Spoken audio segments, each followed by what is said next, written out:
ನಮಸ್ತೆ friends, welcome to my channel informative.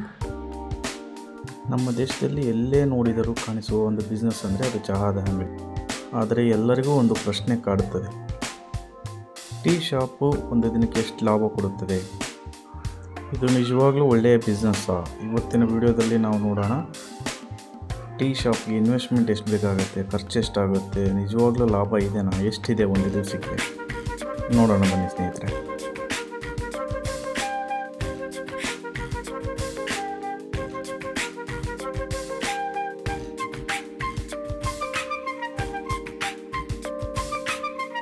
Investment ಬಗ್ಗೆ ಮಾತಾಡೋಣ. ಒಂದು ಸಣ್ಣ ಚಹಾ ಅಂಗಡಿ ಶುರು ಮಾಡೋದು ದೊಡ್ಡ ಹೂಡಿಕೆ ಏನು ಬೇಕಾಗಿಲ್ಲ. ಕಾಮನ್ ಆಗಿ ಬೇಕಾಗುವ ವಸ್ತುಗಳೇನೇನು?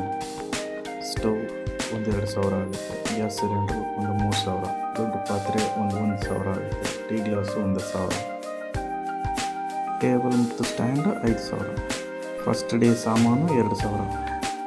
ಒಟ್ಟು ಇನ್ವೆಸ್ಟ್ಮೆಂಟು 15,000 ರಿಂದ 25,000. ಒಂದು ಒಳ್ಳೆ ಜಾಗದಲ್ಲಿ ಅಂಗಡಿ ಇಟ್ಟರೆ ಸಾಕು, ಗ್ರಾಹಕರು ಬೇಗ ಬರುತ್ತಾರೆ. ಇನ್ವೆಸ್ಟ್ಮೆಂಟ್ ಆಯಿತು. ಈಗ ದಿನದ ಸೇಲ್ಸ್ ಬಗ್ಗೆ ನೋಡೋಣ.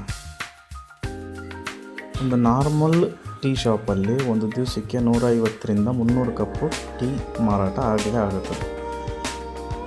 ಒಂದು ಕಪ್ ಚಹಾ ಬೆಲೆ 10 ರಿಂದ 12 ರೂಪಾಯಿ. ಹೀಗಾಗಿ ದಿನದ ಮಾರಾಟ 200 ಕಪ್ ಇಂಟು 10 ರೂಪಾಯಿ ಅಂದರೆ 2,000 ರೂಪಾಯಿ.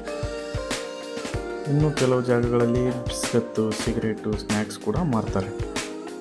ಅದರ ಮೂಲಕ ದಿನದ ಆದಾಯ 2,500 ರಿಂದ 3,000 ರೂಪಾಯಿ ತನಕ ಆಗುತ್ತೆ.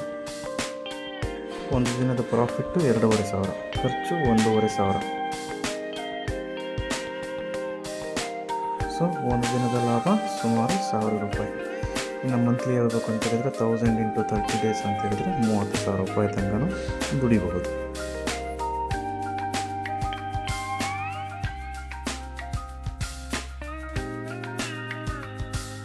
ಇನ್ನು ಒಂದು ದಿನದ ಖರ್ಚಿನ ಬಗ್ಗೆ ಇವತ್ತು ಮಾತಾಡೋಣ. ಈ ಬಿಸ್ನೆಸ್ಸಲ್ಲಿ ಡೈಲಿ ಕೆಲವು ಖರ್ಚುಗಳು ಇದ್ದೇ ಇರ್ತವೆ. ಎಕ್ಸಾಂಪಲ್, ಹಾಲು 700 ರೂಪಾಯಿ, ಚಹಾ ಪುಡಿ 150, ಸಕ್ಕರೆ 200, ಗ್ಯಾಸ್ 100 ರೂಪಾಯಿ, ಇತರೆ ಖರ್ಚುಗಳು 150. ಒಟ್ಟು ಖರ್ಚು ಸುಮಾರು 1,300 ರಿಂದ 1,500 ತನಕ ಒಂದು ದಿವಸಕ್ಕೆ ಖರ್ಚು ಇದ್ದೇ ಇರುತ್ತೆ. ಇನ್ನು ಒಂದು ದಿನದ ಇನ್ಕಮ್ಮು ಪ್ಲಸ್ ಮಂತ್ಲಿ ಪ್ರಾಫಿಟ್, ಇದ್ರ ಬಗ್ಗೆ ಮಾತಾಡೋಣ.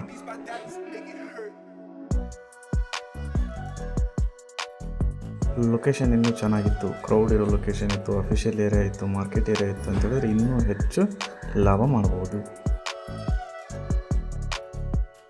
ಚಹಾ ಅಂಗಡಿ ಒಂದು ಸಣ್ಣ ಕೆಲಸ, ಆದರೆ constant business, low investment, easy work. Regular customer ಇರೋದ್ರಿಂದ, ಪ್ರತಿದಿನ ಕ್ಯಾಶ್ ನೋಡ್ತೀವಿ. ಇದರಲ್ಲಿ ಕೆಲಸ ಇದ್ದವರು ಅಥವಾ ಬಿಸ್ನೆಸ್ ಸ್ಟಾರ್ಟ್ ಮಾಡಬೇಕು ಅಂತ ಇದ್ದವರು ಟೀ ಶಾಪ್ ಒಳ್ಳೆ ಆಯ್ಕೆ ಆಗುತ್ತೆ. ಇದರಲ್ಲಿ ಇನ್ನೊಂದು ಪ್ರಾಬ್ಲಮ್ ಇದೆ. ಎಲ್ಲರೂ ಏನು ಯೋಚನೆ ಮಾಡ್ತೀವಿ, ಟೀ ಶಾಪ್ ಅಂದ ತಕ್ಷಣ ಒಂದು ಮಾಮೂಲಿ ಬರೆಯೋಕ್ಕೆ ಮಾಡೋ ಕೆಲಸ. ನಾವು ಹೇಗೆ ಮಾಡೋದು, ನಾವು ಕ್ವಾಲಿಫೈಡು, ಅದಕ್ಕೇನು ಮಾಡೋಣ, ಫ್ರಾಂಚೈಸಿ ತೊಗೊಂಡ್ಬಿಡೋಣ, ಈ ಥರ ಎಲ್ಲ ವಿಚಾರಗಳು ಬರ್ತವೆ. ಫ್ರಾಂಚೈಸಿ ಅನ್ನೋದು ನೀವು ದುಡಿತೀರ ಅನ್ನೋದು ರೆಡಿಮೇಡ್ ಫುಡ್ ಅದು. ಸೊ ಅಲ್ಲಿ ಏನಾಗುತ್ತೆ, ಇನ್ನೊಬ್ಬರು ಬ್ರ್ಯಾಂಡಲ್ಲಿ ನೀವು ಕೆಲಸ ಮಾಡ್ತೀರಾ. ಸೊ ಅವ್ರಿಗೇನಾಗುತ್ತೆ, ಅವ್ರಿಗೂ ಪ್ರಾಫಿಟ್ ಇರುತ್ತೆ, ನಮಗೂ ಪ್ರಾಫಿಟ್ ಇರುತ್ತೆ. ಬಟ್ ಅದಕ್ಕೆ ಇನ್ವೆಸ್ಟ್ಮೆಂಟ್ ಅನ್ನೋದೇನಾಗುತ್ತೆ, ಲಕ್ಷಗಟ್ಟಲೆ ಬೇಕಾಗುತ್ತೆ. ಅದೇ ಬುದ್ಧಿವಂತಿಕೆ, ಅದೇ ಟ್ಯಾಲೆಂಟು, ಅದೇ ಬಿಸ್ನೆಸ್ ಮಾಡೋ ಇಂಟ್ರೆಸ್ಟು ನಮಗಿತ್ತು ಅಂತ ಹೇಳಿದರೆ ಇಮ್ಮಿಡಿಯೇಟ್ಲಿ ನಮ್ಮದೇ ಒಂದು ಬ್ರ್ಯಾಂಡಿನ ಮುಖಾಂತರ, ನಮ್ಮದೇ ಒಂದು ಹೆಸರಿನ ಮುಖಾಂತರ ಕಡಿಮೆ ಬಂಡವಾಳದಲ್ಲಿ ಈ ಕೆಲಸ ಶುರು ಮಾಡಿದ್ವಿ ಅಂತ ಹೇಳಿದರೆ ತುಂಬ ಜಾಸ್ತಿ ದುಡಿಬೋದು ಕೂಡ.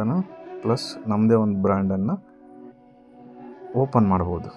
ಸೊ ನಮ್ಮದೇ ಒಂದು ಬ್ರ್ಯಾಂಡನ್ನು ಕ್ರಿಯೇಟ್ ಮಾಡ್ಬೋದು.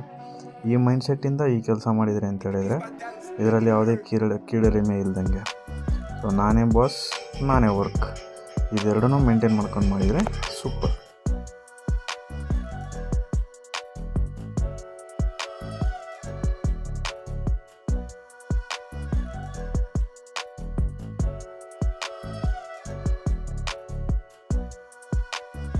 ನಿಮಗೆ ಇನ್ಫಾರ್ಮೇಷನ್ ಲೈಕ್ ಆಯಿತಾ, ಇಷ್ಟ ಆಯಿತಾ? ಇದೇ ರೀತಿ ಇನ್ನೂ ಹೆಚ್ಚಿನ ಇನ್ಫಾರ್ಮೇಷನ್ ಬೇಕು ಅಂತ ಹೇಳಿದರೆ ಪ್ಲೀಸ್ ಲೈಕ್ ಮಾಡಿ, ಕಾಮೆಂಟ್ ಮಾಡಿ, ಚಾನಲ್ನ ಸಬ್ಸ್ಕ್ರೈಬ್ ಮಾಡೋದನ್ನು ಮರಿಬೇಡಿ. forget to hit bell icon.